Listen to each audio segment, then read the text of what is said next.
Hey there, and welcome back to County Talk. As you know, this is your time to learn more about the county. I like to delve into things that people may or may not really know about our county. Besides roads, we all know about roads and potholes. I'm Sue Hansen. I'm one of your three elected officials, three county commissioners, I should say. We have other elected officials, but I'm here talking with Lisseth Bergstrom today. She's our supervisor for our Works Program, and I love this program. I think it's exactly what kind of connects with my value system about people, and we're going to learn more about it today. So I just kind of get your popcorn and get ready for us to, we're going to chat for a few minutes here. So first I want to welcome you. Thank you for joining me today in the podcast area. Thank you for having me. Glad to have you. So first of all, tell us a little bit about you. How long have you been at the county? And then we'll jump into your job and kind of what it is that you do here in Montrose County. With the county, I just turned 9 years on Friday. Wow. I used to live in Seattle, so I came here. I lived 13 years there, and then I moved 10 years ago to Colorado. So this is my first and only job in Colorado, actually. Oh, great. Yeah, well, we're glad to have you. You love it, and you're always smiling. And you know, I love walking through the hall and going, you're always so happy. And I love people like that. So it's really great. I think you love what you do in terms of this work program. So you supervise 4 different programs. Correct. And it's called the Works Program, and that kind of it encompasses other things. So why don't you help us understand what you do and what the 4 programs are and who they help? So I have the Works Program are altogether Colorado Works, Employment First, Leap, and Childcare. Okay. Colorado Works and Employment First are, I have case managers for those, 4 case managers, and then for Leap and... so Leap is the low income, the energy assistance program. And then Colorado Works is cash. Employment First is the one that both programs help people become self-sufficient, and then those 2 support the other ones. Like if somebody's in Colorado Works, then we can help them get childcare. So, that way they can get a job, become self-sufficient, and then they're out of the program. So just let me stop you there so we can make sure our audience understands. So if I'm a client, I come to see you, how would I know I'm eligible for Colorado Works? It all depends. So for Colorado Works, we do have the BCA, which is the monthly one. So everybody that gets basic cash assistance. Basic assistance. So everybody that has no income and applies, then they qualify for the basic cash, and then they get a monthly payment. Okay. But they have to qualify. So they have to come in, fill out an application. You have to make sure that they fit the program needs. Children have to be in the home. Children have to be Kids. There's the BCA child only where like grandma comes and applies. She doesn't have to participate with us, but then the kids get the assistance. The kids get the cash assistance. We also have a diversion list for people that already works, but they have a need. And then if they need like a lump sum, then we help with that. It's not much because we depend on the funds. Do you have a limit on how much you can give? Or does it depend on situation by situation? It's a case by case. So let's just say I need help. I've just driven in from somewhere and I ran out of gas and I was eligible. Could I come in for some cash assistance at that point? Not necessarily. I can't just walk up and get cash. No. Right. No. Okay. I just want to make sure we don't have it's not an ATM. Right. Right. No, you have to, it's a process. Yeah. So you fill out your application, you do your interview, you get referred to my program. So we do work with eligibility, but we are like the work. So it's a little separated. Okay. Separate in there. It's mostly federal funded, federally? Yes. Okay. So let's go through that again. So the 4 programs, there's Colorado Works, there's the Child Care Assistance Program. Correct. There is Leap, which is help with the So if you're low income, you need help with your bill, your electric bill. So that's only seasonal. So we start from November 1st through April 30th. Okay. So right now we're done. Okay. And then again, you have to meet that criteria with the income. And the 4th program is? And the other one is Employment First. So Employment First is for people that receive SNAP. And then mainly for the adults, they get referred to us. And then we help them to create a resume, do mock interviews. We help them get prepared and self-confident so they can get a job and again transition out. So it's sort of like you help train folks on how to get a job, maybe how to interview. Do you talk about that? Like Yes, how to we dress do. and things like that? Yes, we talk about that in both programs on Colorado Works, which is TANF, and also on Employment First. So it's mainly like coaching them to just, get back on their feet. Yep. And how rewarding is it to work in this Very. program?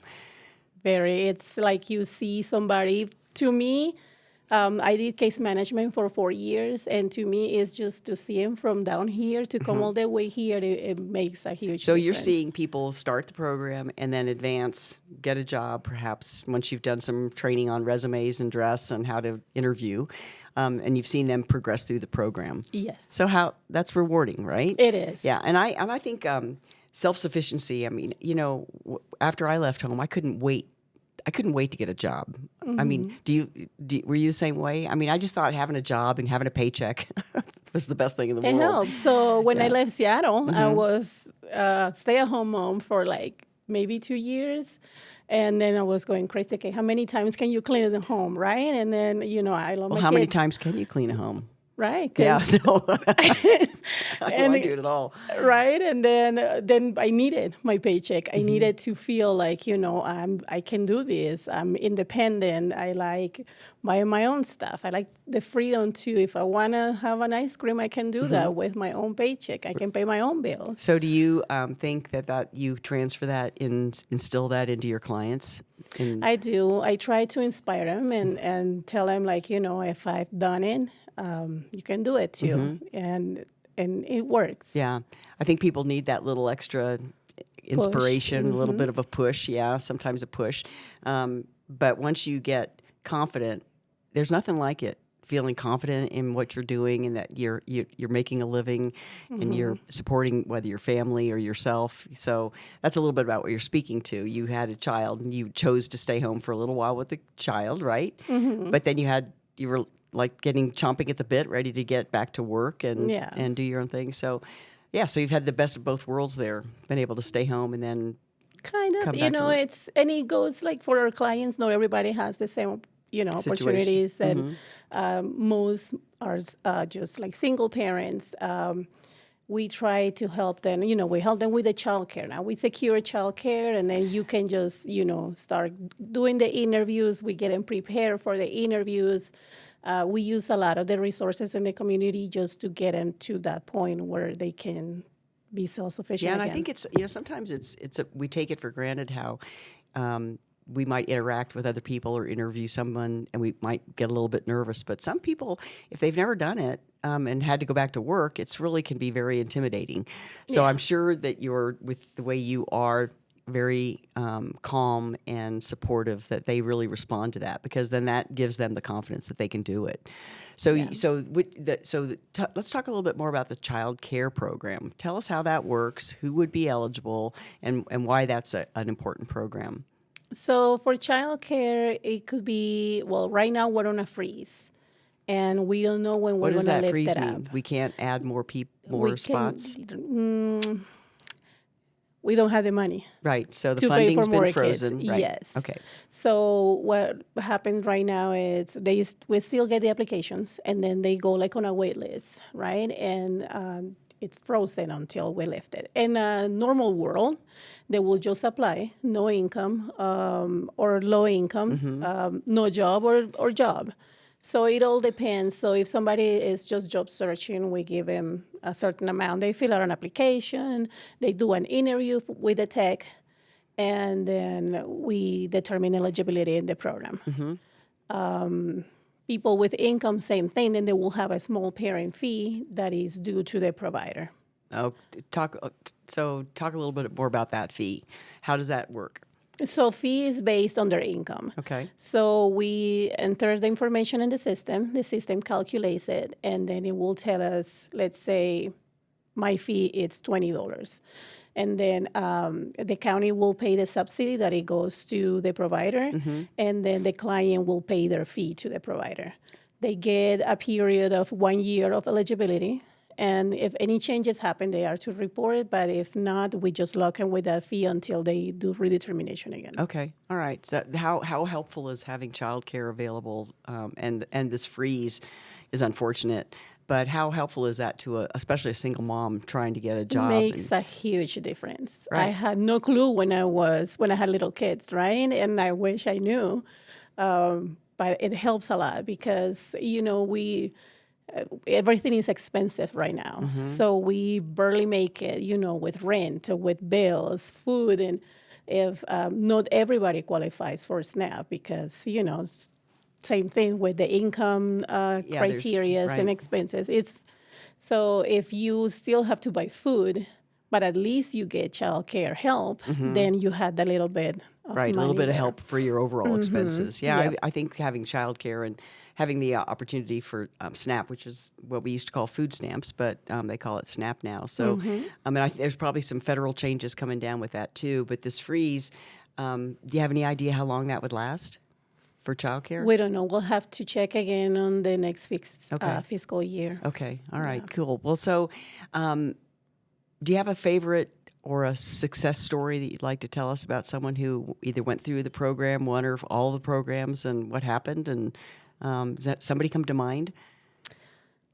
Yeah, well, there's so many stories I could tell you. I will need all day, but there's this specific girl that I always remember because she came from another state, really frightened. She had no idea what to do with her life.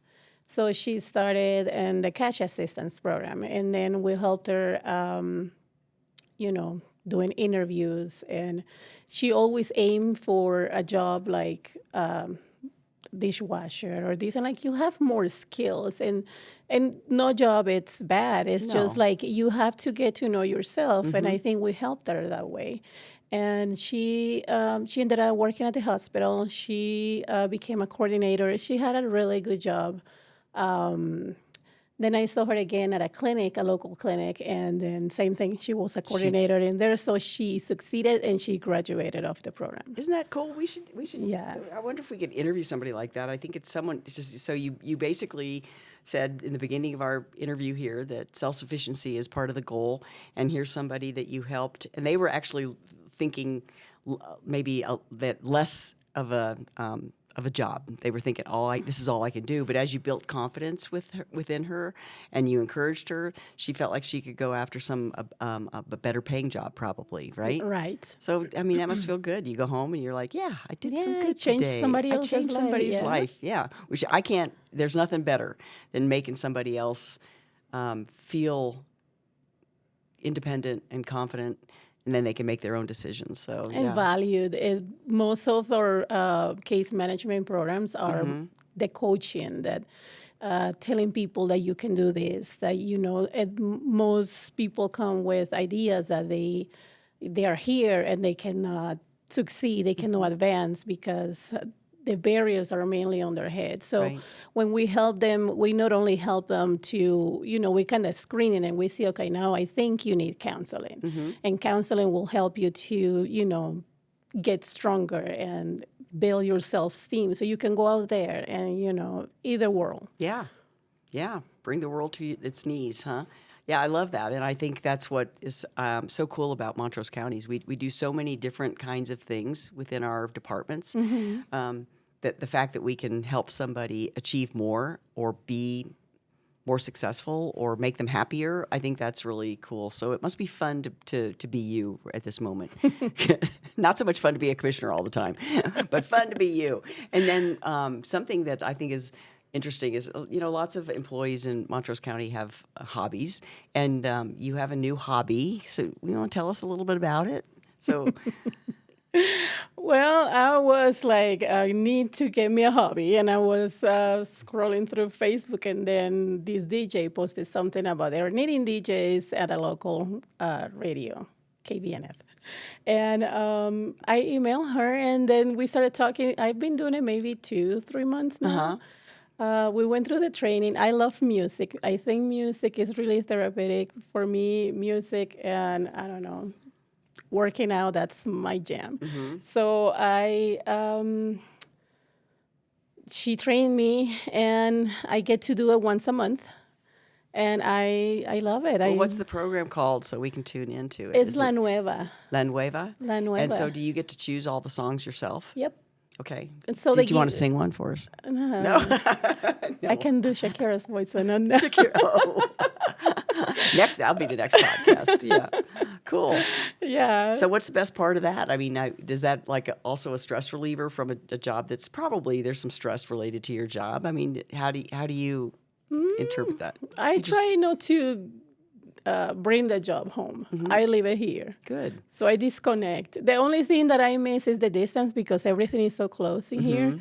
So I disconnect for 5 minutes. You disconnect for 5 minutes until I get till home. you get home. So do you want to move farther away from I'm your gonna job? have to, Well, so- maybe you should drive around the block a few times or something and I just should. decompress. You Good know? idea. That is kind of what a commute is used for, is to decompress from a job that might be Yes. stressful. Yeah. But it's not bad. I mean, you get every different situation. You just have to prioritize and see, Yeah. how to handle it.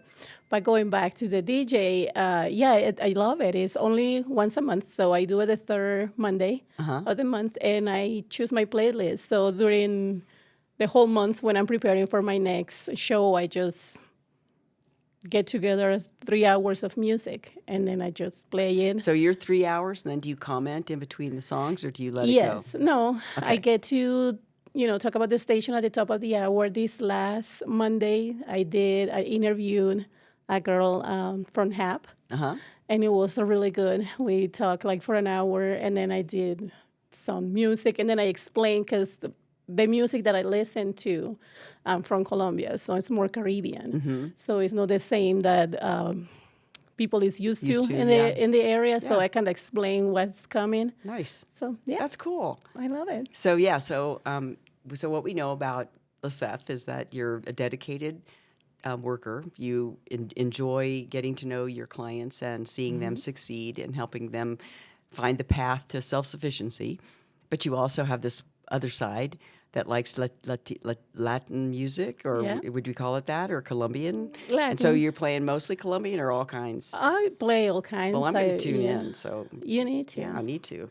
And you know what I like about what DJs do is I like it when they say what the name of the song and the singer is, because then I go back and I go, oh, what was that song? And I can't remember. Well, what we do, I usually don't because I just play like hours, 3 hours, right? So I go at the beginning of the top of the hour, I announce the station, and I say, now you're going to listen to this, and this is what the type of music from this region. If you go into the page, like KVNF page. Oh, on the website? On the website, and then they will tell you what song is playing and who's Okay. the All right. singer. So there's a way for me to find out. Yes. Super good. Well, I really enjoyed getting to know you a little bit. Now I'm going to go be listening for your DJ show just to critique you and see how it sounds and Okay. learn some new music, right? There you go. Yeah. So this is what County Talk is all about, getting to know someone in our sphere here at the county and know them a little bit better and find out that we're more than just one-dimensional. We have other things we're interested in. We love our jobs for the most part, and we love making people's lives better. And so for that, I thank you, and I appreciate you sitting down with me. You've made my life better. I'm happier than I was when I came in. So thank you for your dedication to the job, and thank you for tuning into County Talk. And we'll see you on our next episode. And if you have any questions about the Works program, you can go to montrosecounty.net. Migrate to Human Services, and you can find out some information there. So thank you for joining us. Thank Thank you.